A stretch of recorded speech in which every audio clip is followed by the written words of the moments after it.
A4C all for Christ. నీ సరిహద్దులలో సమాధానము కలుగు చేయవాడు ఆయనే, మంచి గోధుమలతో నిన్ను తృప్తిపరచువాడు ఆయనే. కీర్తనలు 147:14. ప్రార్థన. ప్రేమమయుడే, కృపమయుడే, మా ప్రియ పరలోకపు తండ్రి, మహిమగల మీ నామమునకు స్తోత్రములు దేవా. అయ్యా, కొంతమందికి మేము విరోధముగా ఉన్నాము ప్రభువా, మమ్మల్ని మన్నించండి దేవా. మాకు విరోధముగా ఎంతోమంది ఉన్నారు, వారి మనసులో మాపై విరోధమును తీసివేయండి తండ్రి. కుటుంబస్తులతో, సహోదరులతో, స్నేహితులతో, బంధువులతో, సమస్త మనుషులతో మాకు సమాధానం కలుగు చేయండి తండ్రి. ఇతరులను క్షమాపణ కోరే హృదయం, శత్రువులను సైతం క్షమించే క్రీస్తు మనసు మాలో పుట్టించండి తండ్రి.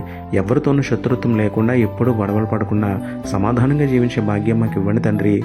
తగినంత మట్టుకు ఆహారం ఇచ్చి సంతృప్తిగా మమ్మల్ని పోషించమని వేడుకుంటూ, మా సమాధానకర్త, మా పోషకుడైన మీకు స్తుతులు చెల్లించుకుంటూ, నమ్ముటని వలనైతే నమ్మువానికి సమస్తమును సాధ్యమే అన్న విశ్వాసంతో యేసయ్య పరిశుద్ధ నామములో ప్రార్థించి పొందుకున్నాము పరమ తండ్రి. ఆమేన్.